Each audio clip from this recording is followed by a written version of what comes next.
Hello everyone, आज हम class 7 maths की एक्सरसाइज 2.6 को सॉल्व करेंगे। तो 2.6 का फर्स्ट क्वेश्चन क्या है, फाइंड, और इसके 7 पार्ट दे रखे हैं और इन्हें क्या करना है, हमें सिर्फ मल्टीप्लाई करना है। तो चलिए अब हम इसका सॉल्यूशन देखते हैं और किस तरीके से हम मल्टीप्लाई करते हैं। फर्स्ट दे रखा है 0.2 मल्टीप्लाई 6। अब आपको सबसे पहले क्या ध्यान रखना है कि जैसे आप इसको देखते ही आप ऐसे लग जाएगा कि ये तो बहुत ही डिफ़िकल्ट है, ये हमसे नहीं होगा। लेकिन सबसे पहले आपको इस पॉइंट को भूल जाना है।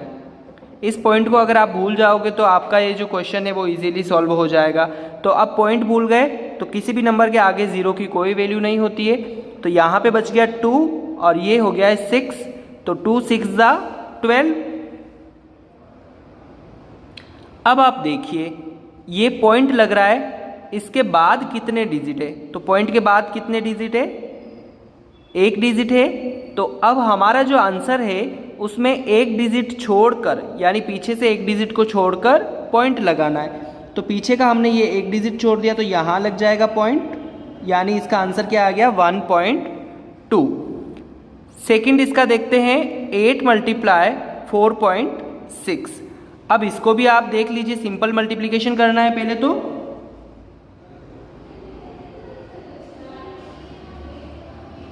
8 6 ज़ा 48, 4 कैरिंग, 8 4 ज़ा 32 और 4 36। तो ये हो रहा है 3 6 8। अब आप देखिए, अब आपको पॉइंट भी लगाना है। तो ये पॉइंट है, इसके पीछे कितने डिजिट है, 1 डिजिट है। तो हमारा जो आंसर है उसमें 1 डिजिट छोड़ देंगे हम पीछे से और क्या लगा देंगे, पॉइंट लगा देंगे। तो आगे के क्वेश्चन भी इसी तरीके से सॉल्व होंगे। आगे का थर्ड पार्ट भी हमने मल्टीप्लाई किया है। तो मल्टीप्लाई आ रहा है 1355। अब पॉइंट लग रहा है, उसके पीछे 2 डिजिट है। तो 2 डिजिट छोड़ दिए हमने पीछे से और क्या लगा दिया, पॉइंट लगा दिया। सिमिलरली इसमें भी 1 डिजिट छूटेगा और पॉइंट लगेगा। अब इसमें पॉइंट के पीछे 2 डिजिट है तो आंसर में भी हमारे 2 डिजिट छूट जाएंगे और पॉइंट लग जाएगा। अब पॉइंट को शो करने के लिए 0 यहाँ पर लिख लेंगे। इसमें पॉइंट के बाद 2 डिजिट है तो 2 डिजिट छोड़ दिए और पॉइंट लग गया।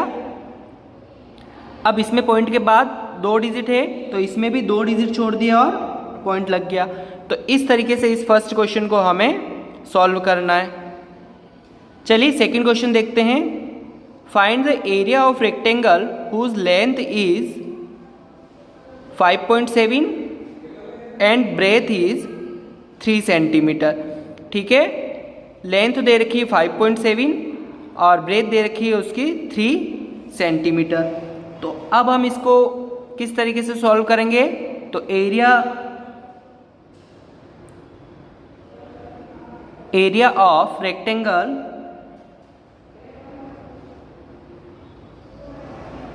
Is equals to length into breath.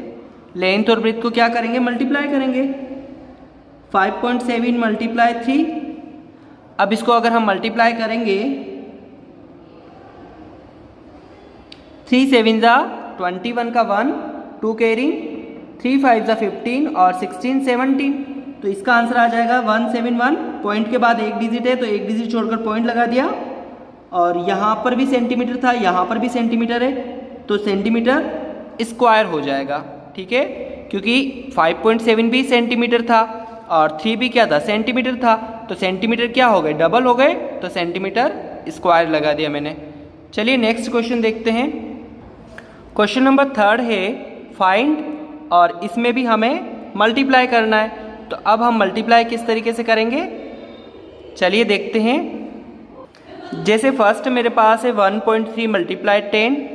तो इसको हम मल्टीप्लाई करेंगे तो इसके 2 तरीके हैं। इसको 2 तरीके से हम मल्टीप्लाई कर सकते हैं। या तो आपको ये देखना है कि यहाँ पर अगर 10 है, 100 है या 1000 है, इस फॉर्म में अगर कुछ भी दिया हुआ है तो आपको सिर्फ पॉइंट को किस साइड खिसकाना है, आपको पॉइंट को राइट साइड की तरफ ले जाना है। तो जैसे ये दे रखा है, पॉइंट यहाँ दे रखा है, यानी 1.3 दे रखा है, 10 से मल्टीप्लाई कर देंगे तो 1 3, और ये जो पॉइंट था वो 3 को छोड़कर आगे आ जाएगा, यानी इधर आ जाएगा। क्यों आया ये? क्योंकि यहाँ पर एक ज़ीरो था। अगर यहाँ पर 2 ज़ीरो होते तो यहाँ 2 डिजिट छोड़कर पॉइंट आगे चला जाता, लेकिन यहाँ पर एक ज़ीरो है तो एक डिजिट को छोड़कर पॉइंट आगे आ गया और पीछे हम ज़ीरो लिख सकते हैं। इसको करने का एक और तरीका है, जैसे 1.3 पॉइंट हटेगा तो नीचे क्या लगता है? ज़ीरो लगता है, और नीचे 1 तो होता ही है, यानी ये क्या हो गया हमारा 13/10। और अब इसको हम किससे मल्टीप्लाई कर रहे हैं? आगे इस 10 से कर रहे हैं, तो 10 से 10 कट गया, 13 हमारा आंसर आ गया। तो इस तरीके से भी कर सकते हैं, या फिर हम डायरेक्टली भी इसको हम कर सकते हैं। जैसे आप सेकंड देखिए, सेकंड से अच्छे से समझ में आ जाएगा। 36.8 और यहाँ पर 10 है, यानी एक ज़ीरो है, तो 0.8 को छोड़कर आगे चला जाएगा, 368.0। इसमें भी 1537.0, इसमें 1680.7। अब इसमें 2 ज़ीरो आ रहे तो पॉइंट कहाँ जाएगा? 2 डिजिट छोड़कर आगे जाएगा, तो यहाँ पर 3 1, अब 1 तो है, यहाँ पर एक डिजिट और चाहिए, तो हम ज़ीरो लगा देंगे, फिर लगाएंगे पॉइंट, और पीछे हम ज़ीरो लिख सकते हैं। इसी तरीके से आगे भी हो जाएगा, 15610.0, 362.0, यहाँ पर भी ऐसे ही होगा, 4307.0, यहाँ पर 5.0, और यहाँ हो जाएगा 0.8, और यहाँ होगा 90.0। तो इस तरीके से हम इन्हें सॉल्व करेंगे।